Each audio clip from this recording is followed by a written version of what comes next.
네, 안녕하세요. 김윤재의 TV의 하루 10분 독서입니다. 오늘은 군주의 거울, 키루스의 교육 23페이지부터 읽겠습니다. 동명 작품의 수도원 장면을 연상하면 된다. 이를 왕자나 귀족 자제의 리더십을 교육하는 데 적극적으로 활용했고, 그런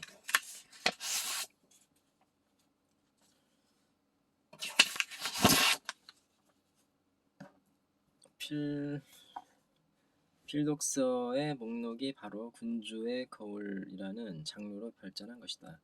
한마디로 군주의 거울은 유럽의 중세시대부터 리더 혹은 장차 리더가 될 사람이 반드시 읽어야 할 인문학의 고전이었다.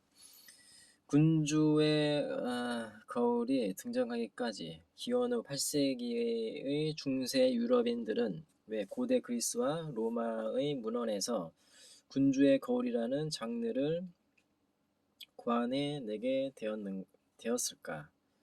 고대 그리스와 로마 문헌의 어떤 내용이 진정한 리더를 양성하기 위한 필독서로 발전하게 되었을까? 그 해답은 그리스와 로마의 고전 자체에서 찾아볼 수 있다. 아우구스투스 황제 시대의 서사시인 베르길리우스 BC 70에서 19가 로마의 건국 설화를 기록한 아이네이스에서 우리는 군주의 거울의 모델로 삼을 만한 전형적인 장면을 확인할 수 있다. 모든 건국 신화가 그렇듯이 베르길리우스의 아이네이스도 새로운 나라의 방향을 설정하고 건국의 기초정신을 후대에 알리는 기능을 수행하기 위해 집필됐다. 아이네이스는 트로이와 그리스 연합군 간의 10년 전쟁이 끝난 뒤 패망한 트로이의 유목민이었다.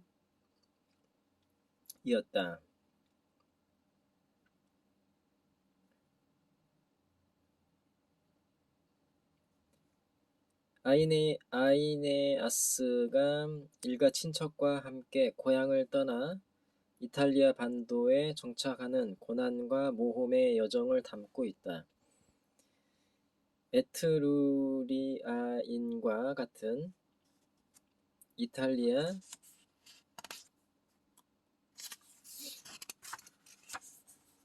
원주민들이 이미 삶의 둥지를 틀고 있는 이탈리아 땅에 트로이 유민들이 이주를 시도하다 보니 치열한 정복전쟁이 전개될 수밖에 없었다. 아이네아스는 이탈리아 원주민들과 생존을 위한 치열한 전투를 벌여야만 했다.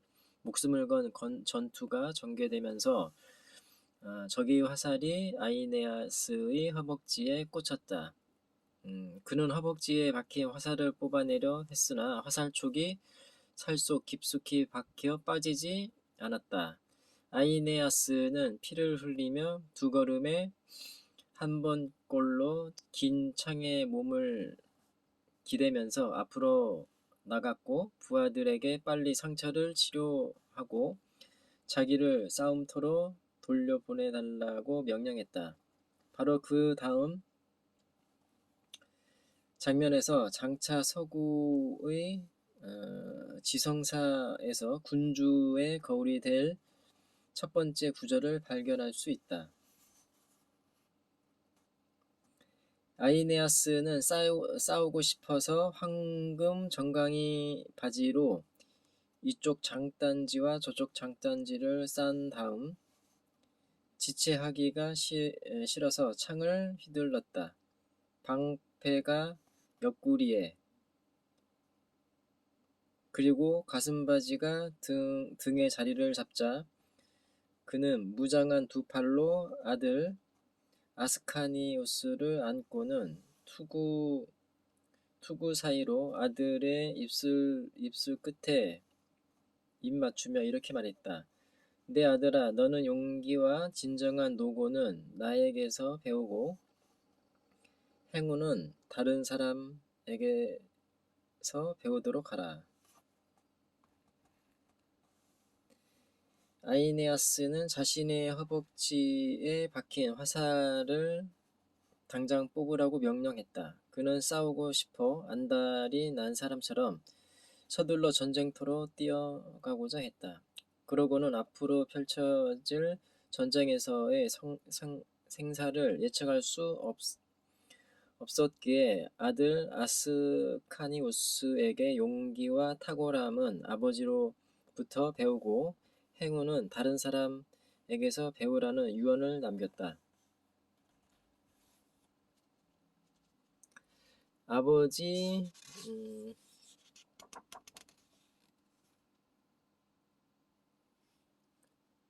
폼페이 유적지에서 발굴된 프레스코화 나폴리 국립고고학박물관 소장 아이네아스의 허벅지에서 화살촉을 뽑아내는 장면이 묘사되어 있다.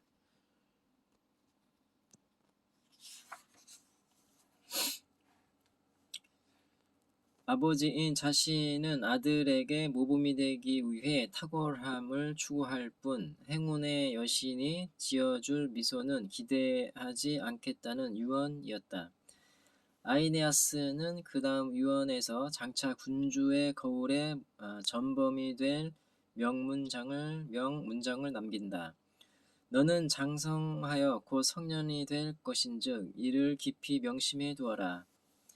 내가 본보기로 친족들을 마음속에 떠올리면 아버지 아이네아스의 내 외숙부 헥토르가 너를 고무하게 되리라. 로마의 건국자인 아이네아스는 아들 아스카니우스에게 군주의 거울을 제시한다.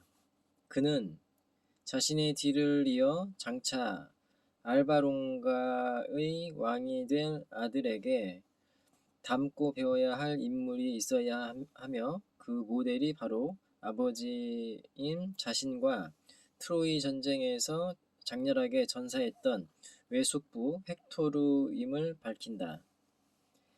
반인 반신의 괴력을 지닌 아킬레우스의 창검을 두려워하지 않고 달려들던 헥토르의 용기를 기억하고 허벅지에 박힌 화살촉을 뽑으며 적진으로 뛰어들던 아버지의 용기를 모범으로 삼으라는 것이다. 왕자에게는 탁월한 리더의 모델이 필요한 법이고 아스카니우스의 군주의 거울은 바로 아이네아스의 헥토르였다. 아이네아스가 그 다음에 취한 행동은 후대 사람들에게 군주의 거울이 지향하는 바를 정확하게 보여준다. 그는 아들에게 마지막 유언을 남기고 손으로 거대한 창을 휘두르며 거인처럼 성문 밖으로 달려나갔다. 거인처럼 달려나가는 모습을 통해 아들 아스카니우스에게 영원히 잊지 못할 군주의 진정한 모범을 보여준 것이다. 그는 장차 리더로서 살아가게 될 자신의 아들이 반드시 기억해야 할 군주의 거울이 됐다. 이렇게 멋진 아버지가 또 어디 있겠는가. 얼마나 많은 이 땅의 아버지들이 자신은 난장이처럼 살면서 자녀들에게는 거인처럼 살라고 강요하는가. 아버지가 먼저 거인처럼 살아간다면 자식은 당연히 그 거인의 발자국을 따라가기 마련이다. 군주의 거울인 아버지를 통해 자신도 거인으로 성장해 가는 것이다. 군주의 거울과 관련한 두 번째 인물은 로마 시대에 활동한 그리스 출신의 역사가 플루타르코스 40 추정 120 추정. 군주의 거울이라는 개념을 최초로 생각해낸 인물로 추정되는 플루타르코스는 기원 후 120년경, 즉 로마 제국이 가장 번성했던 이른바 오현제 시대에 활동했던 철학자이며 역사가다. 로마 제국은 이끄는 리더들에게 그리스 고전을 읽고 사숙할 것을 강조한 그는 모랄리아라는 책에서 이렇게 말한다. 탁월함을 추구하는 이런 부류의 사람들에게는 이미 어떤 사업을 하거나 관직에 취임하거나 행운을 잡거나 할 때 자기들 눈앞에 펼쳐진 현재 또는 과거의 선인들을 놓고 깊이 성찰하는 것이 한결같은 습관이었지. 어떤 지위에 오른 사람, 즉 리더의 위치에 오른 사람은 과거 선인들의 삶을 돌아보는 성찰의 시간이 필요하다는 뜻이다.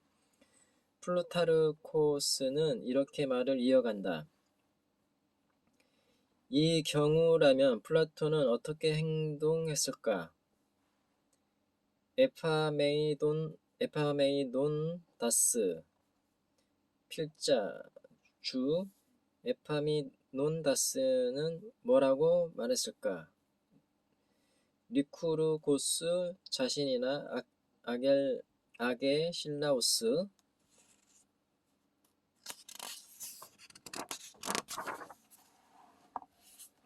어떻게 행동했을까? 이와 같은 거울들 앞에서 비유적으로 말하면 그들은 치장하고 습관을 고치며 천한 말을 자제하거나 정념의 발동을 끈다네. 이 문장에서 처음으로 거울이라는 단어가 구체적으로 사용되었는데 바로 여기서부터 후대 사람들이 군주의 거울이라는 개념을 발전시킬 수 있는 성찰의 씨앗이 뿌려졌다. 플루타르코스는 로마 제국의 리더들에게 플라톤, 에파미논다스, 리쿠르고스, 아게실라우스라는 탁월한 군주의 거울을 제시한다. 그들의 삶과 가르침을 통해 자신의 부족한 모습을 개선하고 언행을 삼가며 욕망을 자제하라는 것이다. 플라톤은 아테네의 철학자로 에파미논다스의 테바이의 유능한 정치가로 리쿠르고스는 전설적인 스파르타의 입법자로 그리고 아게실라오스는 그리스 전체를 통틀어 가장 탁월한 왕으로 칭송받은 인물이다. 왜 하필 그리스일까? 그런데 플루타르코스는 왜 하필이면 플라톤, 에파메이론다스, 리쿠르고스 그리고 아게실라오스라는 그리스 위인들을 군주의 거울로 제시했을까? 왜 유독 그리스에서 군주의 거울의 모델로 삼을 만한 인물들이 많이 배출되었을까? 왜 우리는 군주의 거울을 숙고하기 위해 그리스 고전으로 돌아가야 하는 것일까? 그리스는 신화의 나라, 철학과 민주주의의 고향, 예술의 요람으로 알려져 있다. 아테네의 도심에 우뚝 솟아있는 아크로폴리스 바로 아래에 무려 17,000명이 모여 연극을 즐길 수 있는 디오니소스 극장이 있었다.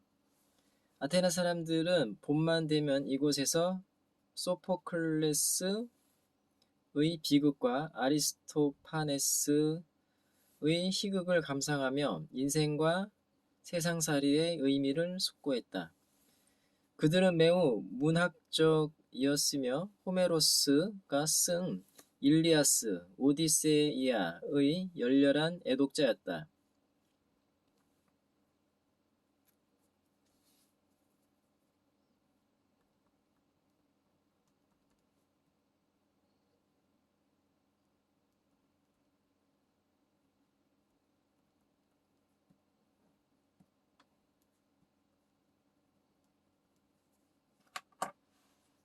그들은 밤마다 모여 함께 호메로스의 글을 낭독하며 시간을 보냈다. 또한 그리스는 정치의 나라이기도 했다. 지금 우리가 시행하고 있는 민주주의의 기초는 아테네에서 수립됐다. 솔론이라는 정치 개혁자의 등장으로 그동안 아테네에서 야기되던 귀족 계급과 평민 계급 사이의 정치적 갈등이 해소됐다. 솔론의 개혁을 통해 평민도 최고 관직에 오를 수 있는 자격을 얻게 된 것이다.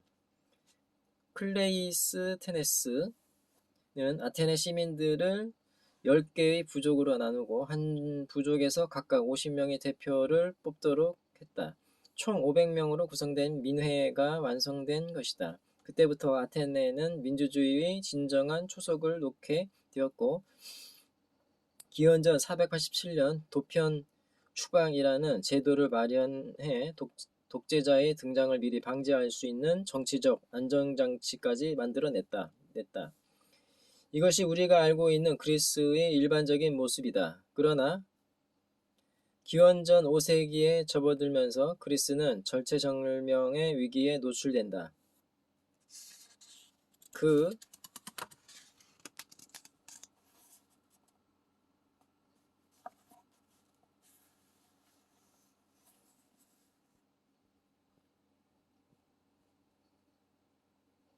루렌스 알마 타데마 호메로스 랑도 필라델피아 예술박물관 소장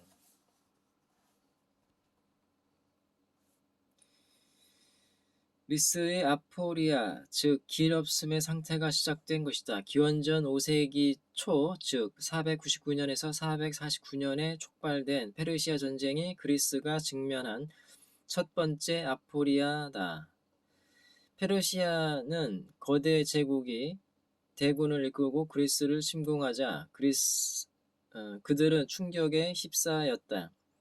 성 밖에 거주하는 노예를 모두 포함해도 최대 인구 30만 명 정도가 전부인 아테네 사람들에게 500만 명 이상의 강력한 군대가 공격을 감행한 사건은 전대미문의 아포리아를 야기했다.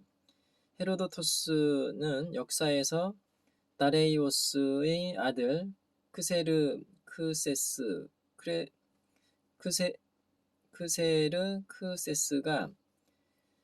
세피아스 곧가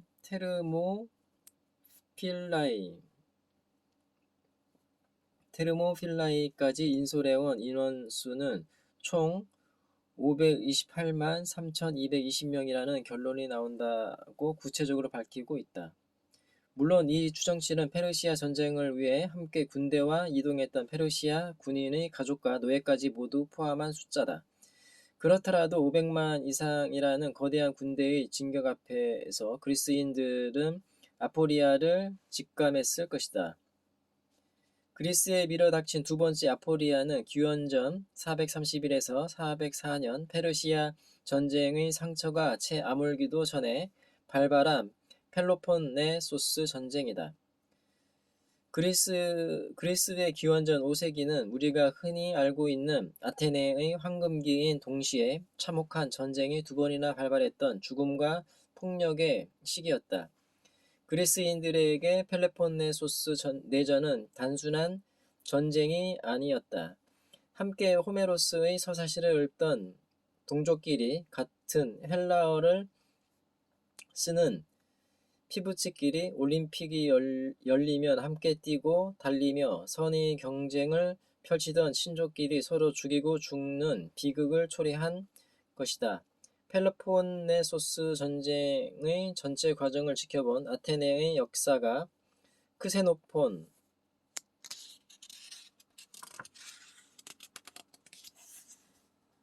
자신의 책 헬레니카의 마지막 부분에서 이 동족 상잔의 전쟁이 초래한 결과에 대해 담담하게 전한다.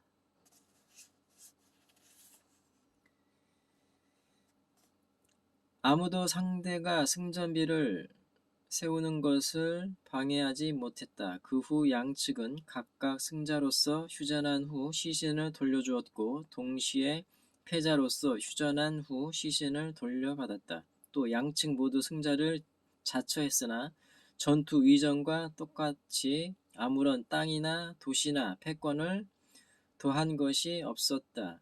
한편 전투가 끝난 다음 그전보다 더 진한 불확실성과 혼란이 발생했다. 펠로폰네소스 전쟁의 핵심 당사자인 아테네와 스파르타 양측 모두 전쟁으로 인해 역사의 패배자로 전락했다는 이야기다. 승자도 없고 패자도 없는 무의미한 전쟁이었으며 전쟁의 결과는 그리스 전체에 밀어닥친 불확실성과 혼란뿐이었다. 뜨거운 햇볕 아래에서 척박한 땅을 일구며 함께 살아가던 동족들끼리 서로 창검을 겨누었을 때 그리스 사람들은 한 시대의 종말과 문명의 쇠퇴를 예감했다. 이것이 그리스의 두 번째 아포리아다. 네, 오늘은 여기까지 읽겠습니다. 감사합니다.